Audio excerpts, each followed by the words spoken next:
И здравствуйте, зрители и подписчики. В этом видео я доработал сигнализацию на плате ESP32CAM, сделанную в прошлом видео, которая при нарушении движения отправит фото высокого качества вам на Telegram. Кроме этого, наша сигнализация может выполнять роль камеры, отправляя видеопотоком на HTTP сервер. Для настройки параметров работы этой сигнализации, а именно название вашей Wi-Fi сети, ее пароля, токена вашего Telegram-бота, вашего чат-ID или чат-ID других Telegram-пользователей, сдержку при нарушении движения и включение вспышки при съемке фотографии, я разработал веб-интерфейс. Помимо этого, я предусмотрел возможность указывать параметры работы этой сигнализации прямо с Telegram. Перед просмотром убедитесь, что вы уже поставили лайк и подписались на этот канал, так как это очень поможет его развитию. Но после просмотра поделитесь своим мнением о моем проекте в комментариях.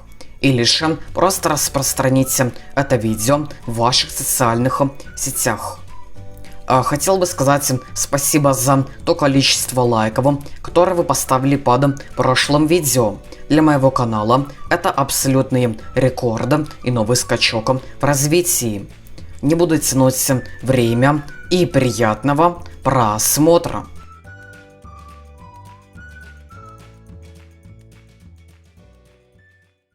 В прошлом видео я уже делал подобную сигнализацию, которая при нарушении движения отправляла фото вам на Telegram. Я решил улучшить ее, добавив возможность прямо с Telegram запускать видеостримы, которые можно будет увидеть, перейдя на HTTP сервер, запущенный на плате ESP32CAM.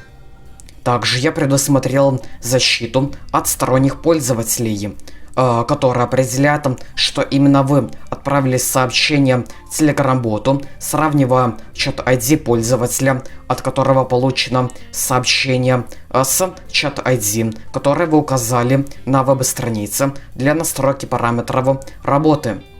А для того, чтобы ваши сигнализации могло управлять сразу несколько людей, вы можете через запятую указать их чат-ID на показанной ранее веб-странице. Или же просто добавить их чат-ID прямо с Telegram. Для того, чтобы узнать ваш чат-ID, вам нужно написать в поиск MyIDBot. Затем вы выбрать соответствующего бота и написать ему команду getID, после чего этот бот отправит вам ваш чат-ID, который позже нужно будет внести в параметры работы вашей Telegram-сигнализации. Кроме этого, я разобрался с тем, как отправлять фото более высокого качества.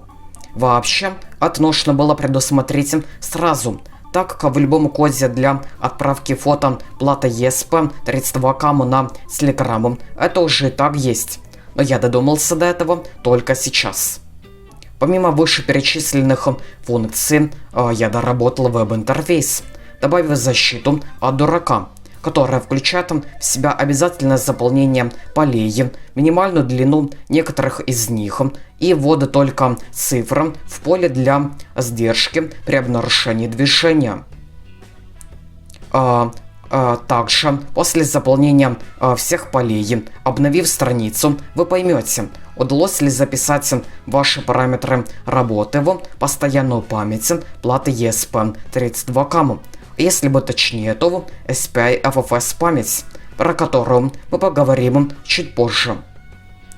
Теперь давайте разберемся с тем, как я совместил все эти функции. Объяснять техническую часть этой сигнализации, а именно, какие компоненты нам нужны для ее создания, как я напечатал и смоделировал корпус на своем 3D принтере, и то, как паять все эти компоненты, я не буду, так как это я подробно рассмотрел в предыдущем видео. В этом видео я хотел бы больше внимания уделить тому, как устроен код для работы платы ESP32CAM в роли сигнализации и HTTP камеры. Ссылку на скачивание кода и всех нужных для него библиотек я оставлю в описании к этому видео.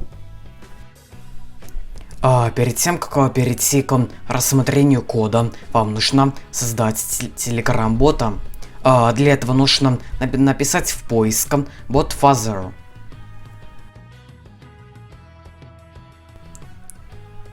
Затем выбрать соответствующего бота и написать ему команду newbot.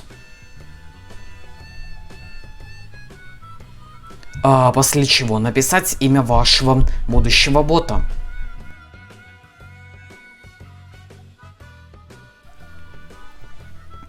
И его ID. Желательно придумать ID посложнее, чтобы снизить вероятность нарушения вашего бота сторонними пользователями.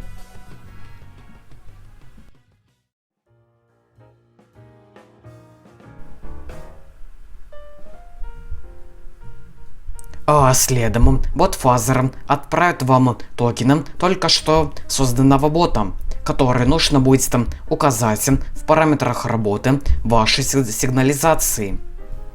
После создания бота вы можете его настроить, а именно указать его иконку, описание или команды. Теперь давайте перейдем к объяснению работы кода для платы ESP32CAM. В самом верху программы мы объявляем библиотеку для работы с файловой системой платы ESP32CAM, библиотеку для работы с камерой и вкладку, в которой объявлена веб-страница для настройки параметров работы, в части страницы для отображения того, что указанные вами параметры работы были записаны в SPFS памяти, и части страницы для отображения того, что указанные вами параметры работы не удалось записать в SPFS. Эту веб-страницу и другие ее части, отображающиеся при записи в SPFS, я сверстал в бесплатном HTML и CSS редакторе Brackets, который я также использую для редактирования Arduino библиотек. Ссылку на его скачивание я оставлю в описании к этому видео. Следом мы объявляем библиотеки для управления вашим Telegram-ботом и детектором отключения питания, который перезагружает плату ESP32CAM при отключении питания или плохом контакте. После этого мы объявляем библиотеки для работы с HTTP сервером. При написании кода я столкнулся с тем, что для работы с веб-сервером, перейдя на который вы сможете указать ваши параметры работы, и HTTP сервером, перейдя на который вы сможете получать видеопотоком, нужно использовать разные библиотеки.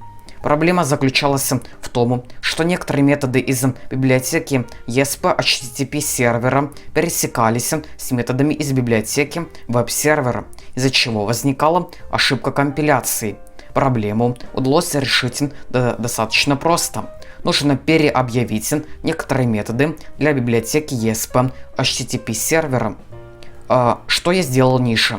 Ну а уже после этого объявить библиотеки для безопасного Wi-Fi соединения и для работы с веб-сервером. Следом мы объявляем пины, к которым подключена камера, и пины, к которым подключена вспышка, кнопка сброса параметров работы, нажав и удержав которую вы сможете очистить параметры работы, записанные в SPFS память. Пин, к которому подключен датчик движения, время удержания кнопки сброса параметров работы и время ожидания отправки фото вам на Telegram.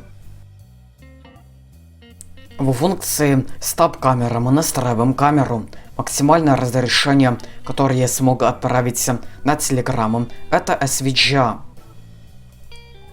что хоть и не является максимально возможным разрешением, но его вполне достаточно для того, чтобы рассмотреть основные черты лица и опознать человека. Следом в функции Handle Route мы получаем данные от клиента, подключенного к нашему веб-серверу. Для этого я использовал аргументы, прописанные в нашей веб-странице. После заполнения всех полей и отправки формы в URL-строке вашего браузера отобразятся названия аргументов и данные, указанные в полях для ввода ваших параметров работы. В самом верху этой функции мы отправляем клиенту веб-страницу, к которой мы также добавляем результат записи данных в SPFFS память. После заполнения клиентом всех форм мы получаем значения аргументов и записываем их в переменные. Следом мы записываем все параметры работы в одну переменную, предварительно разделив все эти параметры с помощью разделительного символа. Для того, чтобы при чтении данных из SPFFS можно было рассортировать их по переменному. Затем у нас идет функция SendPhoto, нужна для отправки фото вам на Telegram. В ней мы сначала получаем изображение, а именно записываем его в буфер платы ESP32K. Следом подключаемся к Telegram API, адрес которого объявлен в переменной выше. Прочитываем изображение из буфера и отправляем его вашему Telegram-боту через Telegram API. После отправки изображения мы ждем ответа от Telegram API, после чего прекращаем соединение с ним. Для отправки видеопотока на HTTP сервер используется уже другая функция. В ней мы так же, как и в предыдущей функции, сперва получаем изображение, конвертируем его форматом JPEG, после чего отправляем на HTTP сервер. Конечно, мое объяснение того, как работает отправка фото вам на Telegram и на HTTP сервера, поверхностное и недоскональное, но оно дает базовое представление о том, как работает этот процесс.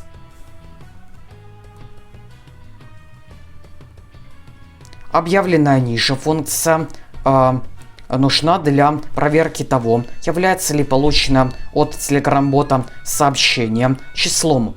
Это требуется для защиты от дурака, когда, например, вам нужно добавить или удалить чат ID, или указать задержку при обнаружении движения прямо с Telegram. Конечно, эта функция не обязательна, но она делает эту сигнализацию более продуманной.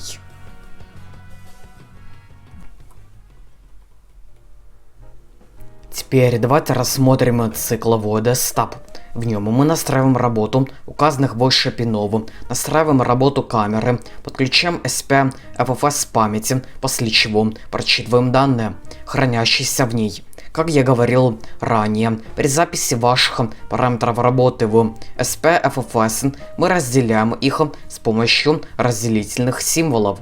В нашем случае это хэштег. После открытия файла мы записываем его содержимое в одну переменную.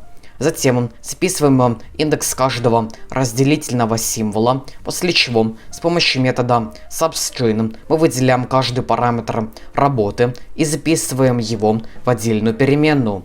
При этом мы подсчитываем количество указанных вами чат ID.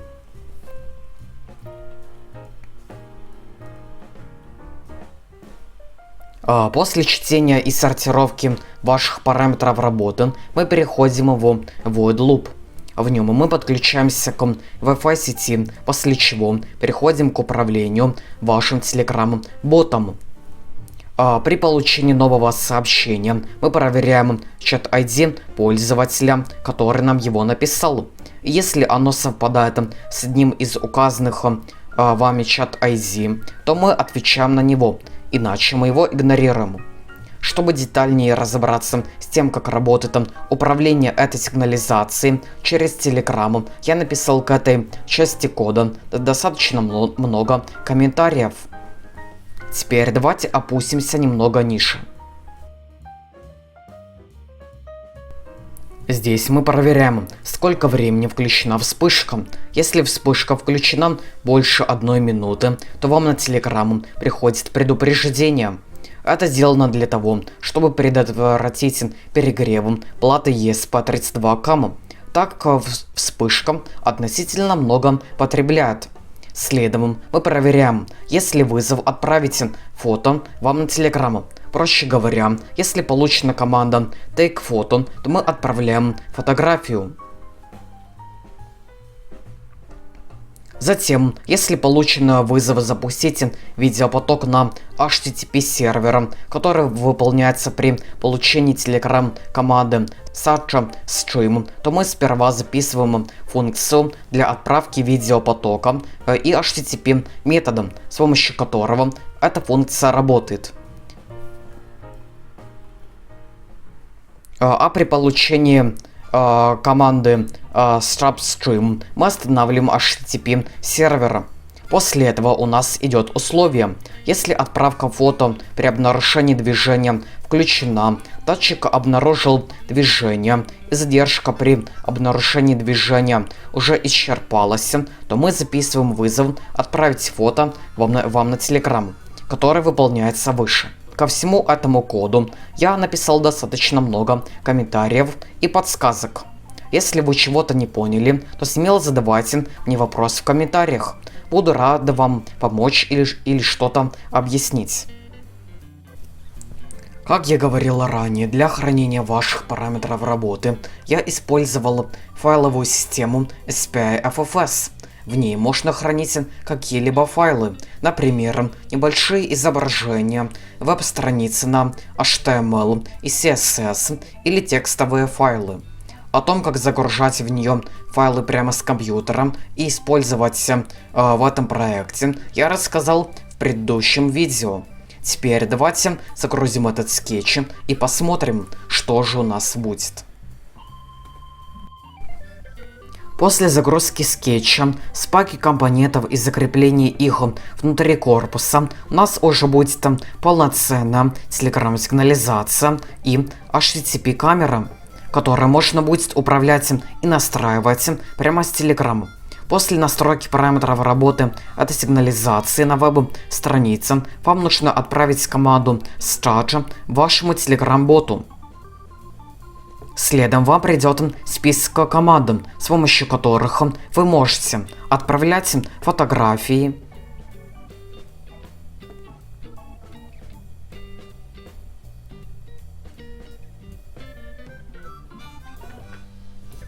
отправлять ваши параметры работы,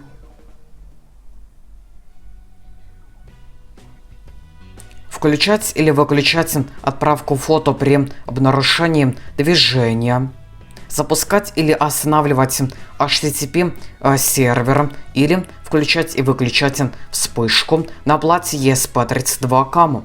А с помощью команды ниша вы можете настраивать параметры работы вашей Telegram сигнализации.